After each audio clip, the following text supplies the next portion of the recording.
Então não estava ainda todo o Pentateuco, ainda estava acontecendo as coisas. Deuteronômio foi escrito depois, no final da vida de Moisés. Não tinha sido escrito ainda.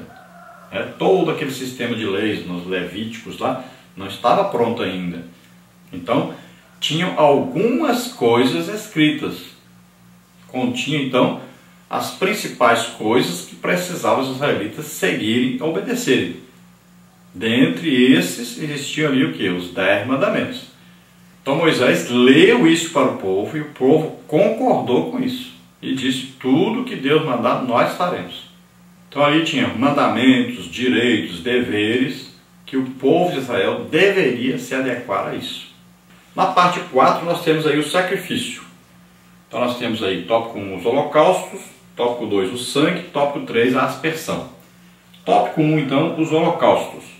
A solenidade foi celebrada com sacrifícios de animais. Capítulo 20, versículo 4 aí de Êxodo. O holocausto, olá em hebraico, significa o que sobe, pois a queima subia em forma de fumaça como cheiro suave diante de Deus. Neste sacrifício, a vítima era completamente queimada como sinal de consagração do ofertante a Deus. Era preciso que houvesse uma vida oferecida a Deus.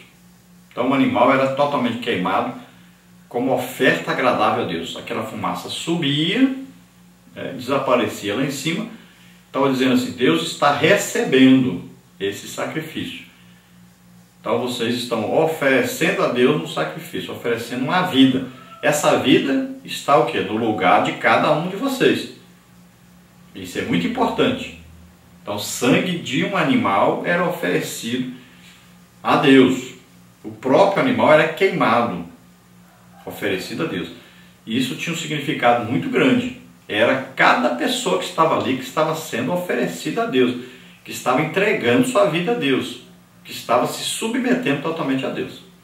A Septuaginta emprega o holocautoma, derivado de duas palavras gregas, holos, inteiro, completo, total, e caustos, queima, ou seja, uma oferta totalmente queimada ou completamente queimada no altar. Era considerado o mais perfeito dos sacrifícios. Então, quando nós falamos aí Septuaginta, às vezes você fica meio perdido. Então, foi feita uma reunião e foi traduzido, o Antigo Testamento foi traduzido para o grego. Então nós estamos falando aqui palavras que antes no original eram hebraicas, e vamos ver o que essas palavras foram então colocadas aí no grego, o que significa no grego.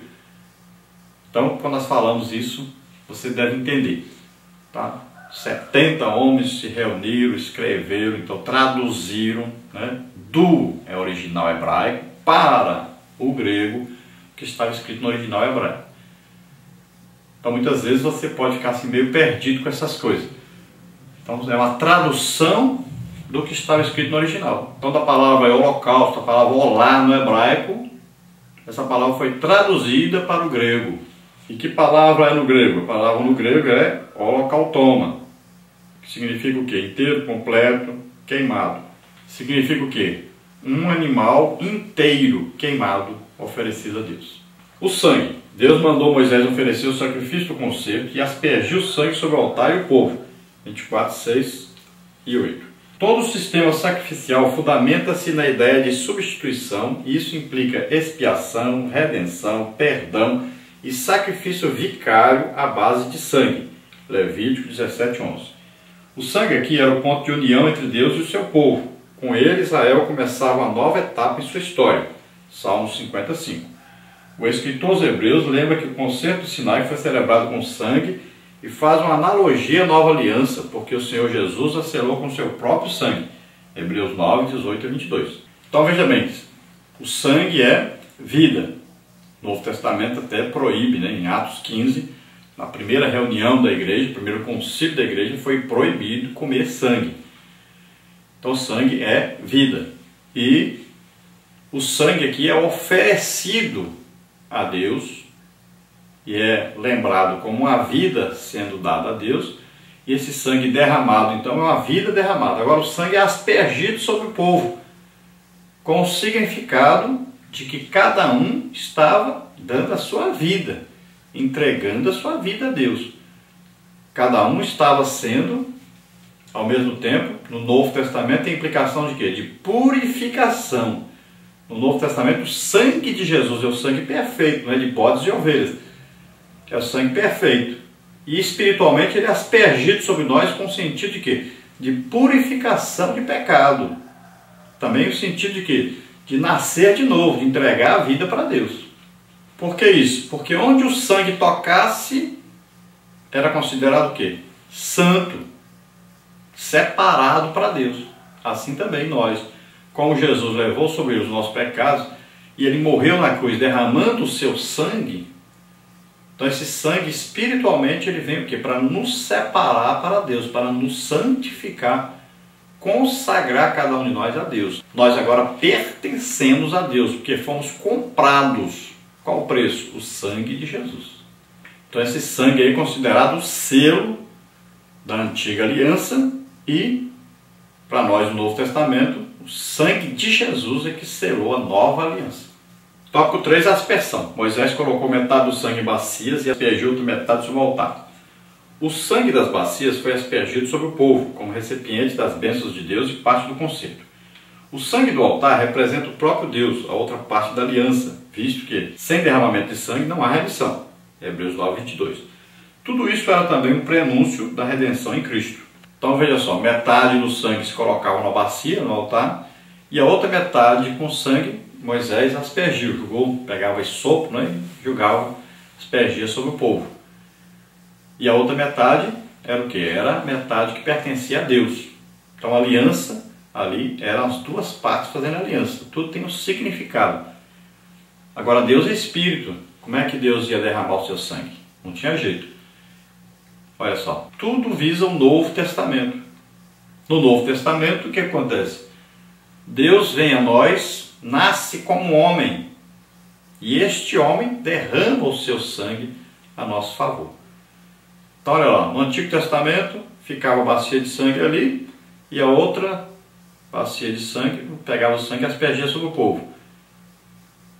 Mas a outra bacia ficava ali. Não tinha, Deus pessoalmente não derramava o seu sangue. No Novo Testamento, nós não derramamos nosso sangue, não oferecemos sacrifício de animal. E nem nós derramamos nosso sangue. Mas a outra parte está presente.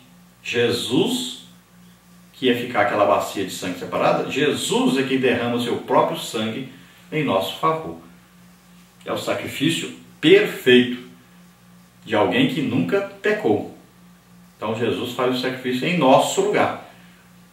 Agora nós tínhamos que morrer e derramar o nosso sangue.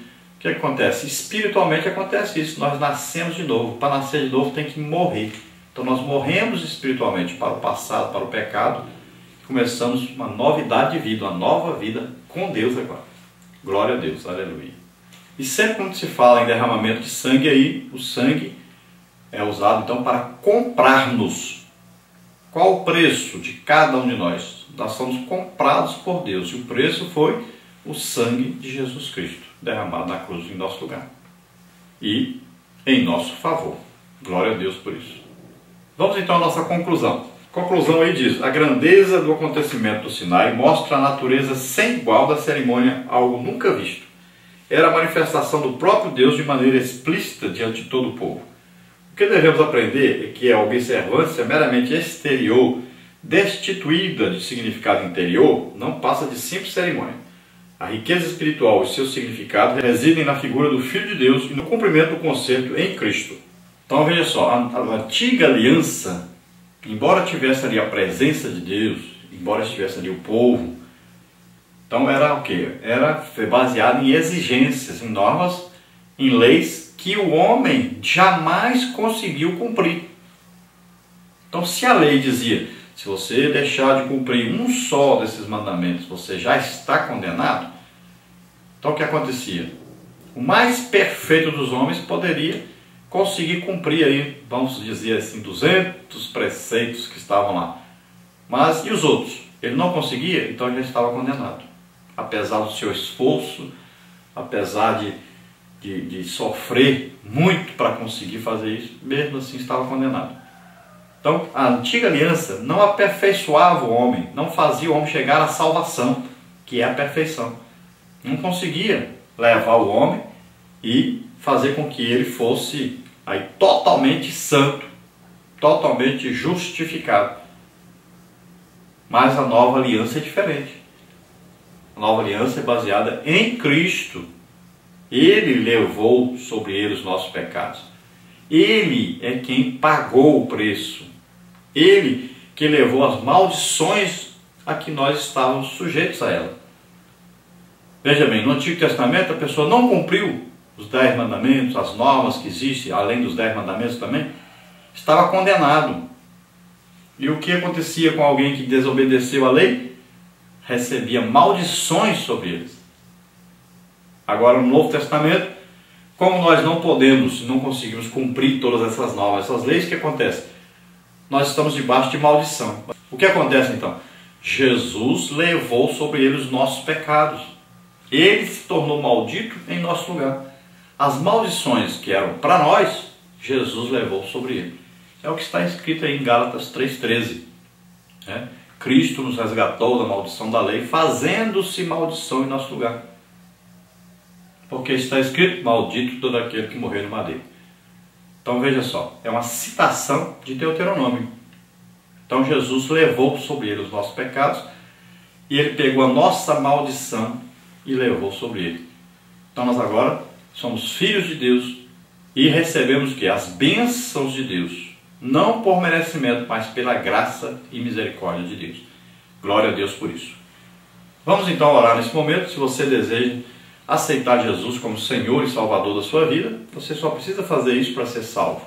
Acreditar que Jesus veio, morreu por você na cruz, mas Ele ressuscitou, está vivo, está aqui para te salvar nesse momento. Então você precisa acreditar nisso, precisa aceitar isso. A Bíblia diz em Romanos 10, diz: se com a tua boca confessares ao Senhor Jesus, em teu coração creres que Deus o ressuscitou dos mortos, serás salvo. Veja só, não entra aí nenhum cumprimento de lei, nenhum sacrifício seu, apenas a sua fé. Creia e aceite agora Jesus como Senhor e Salvador, que você será salvo. Vamos orar agora. Pai querido, em nome de Jesus, te pedimos para essas vidas que se chegam a Ti, arrependidos de seus pecados.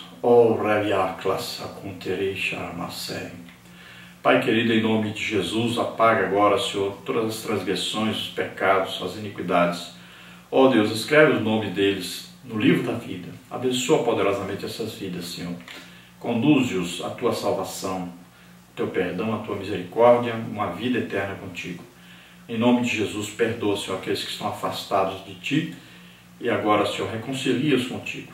Em nome de Jesus te agradecemos. Te pedimos também, Senhor, que o Senhor venha curando todos os enfermos. Que o Senhor venha batizando no Espírito Santo aqueles que ainda não são batizados.